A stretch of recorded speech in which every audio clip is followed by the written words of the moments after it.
First, again, I always address the classes with safety first, right? And I've been so fortunate, man, so fortunate and grateful to be exposed to the traditions of both arts, as far as the ones that I focus on the most. So, judo, I had judo exposure, and I had wrestling exposure. And, I'm also a very studious guy. So anything that I'm going to introduce on a basic level, I do a lot of video and studying. So, and internet has been incredible for that. So I will go and then I'll try to learn the fundamental way of teaching each move, the basic way to teaching each move. So I can break it down to a novice so they can do it safely over and over and over again, and then increase the intensity, as they progress, as they get better, right? So you can't just like, okay, here's learn a throw, and then you automatically argue the throw. I think that's irresponsible and unsafe, right? So I break it down. I even have like how to introduce posture and footwork, and I have what's called a practice position and then a live fighting. Like there's a practice stance and a fighting stance or competitive stance.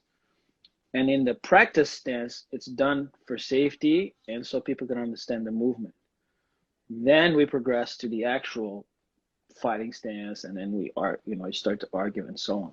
So I think basics are important. Plus, I don't teach the whole like judo curriculum. I don't teach the whole wrestling curriculum. And another thing that I really liked, and I had some exposure. I did some seminars and I did some studying, is in sambo. I'm a big fan of sambo. I love it, Just man. caught me off guard last episode too. I didn't realize you had Oh, really I had a love it. background in that. I don't.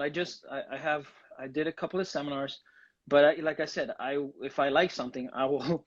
Man, I have instructionals in my and on 4 terabytes. Remember, it's a lot of information. So I have a lot of instructional videos on sambo. I have a lot of old. Uh, I have PDF uh, versions of old sambo books. I have actually a printed one that I photocopied that a gentleman let me borrow like long time ago, and I photocopied the whole book, and it's great, and I love it. I love sambo because they have it's a dynamic approach where they literally like have a combination of wrestling and judo.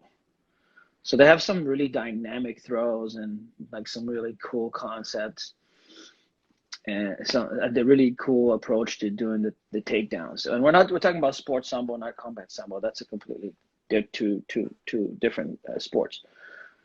I just love it. I think it's so cool, I think a lot of it is great for jiu-jitsu. A lot of sambo throws and techniques are amazing for jiu-jitsu. So I like those three. Those are the three that.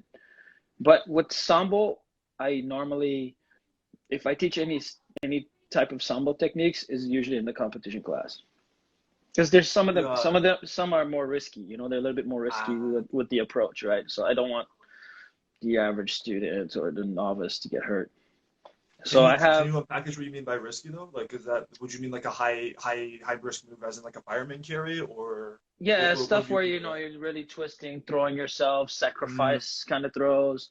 And the funny thing is like a lot of the flying moves in jiu-jitsu, I think they weren't judo influenced, they were sambo influenced, like flying arm locks.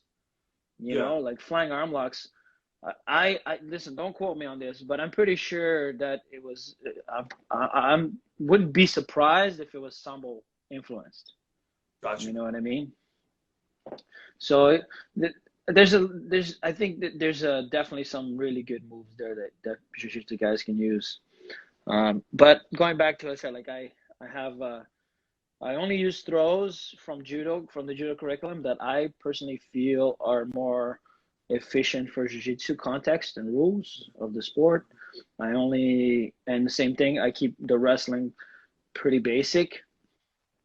And then there's some adjustments as the sport evolves and you grow. Now there's like people doing a fantastic job using wrestling with judo grips. So you're using collars to enter. You're using a judo grip to enter into singles and doubles and high crotches and stuff like that, right? So you're using the judo grip, the gi grips, to get into wrestling takedowns. So yeah, it's really amazing. I love all three. I think I love the takedown game. I think it's a kind of a dying thing in a Mm-hmm. way with jiu-jitsu competitions, and again, that goes back to the rules. Yeah. That goes back to what we were talking about earlier, as far as like how do we get jiu-jitsu, if we get jiu-jitsu in the Olympics. Well, it's not going to be from people butt scooting and double guard pulls, and I mean, that I don't think that's as viewer friendly, but No. we can get God no. over that if the rules are changed a little bit. And I like Um. the UAE's new rules for the Abu Dhabi The, Pro. I heard they changed. Yeah, they changed something I recently. like the new rules. I know some guys don't like it, but there's a lot of potential for more exciting matches with the rules that they have now.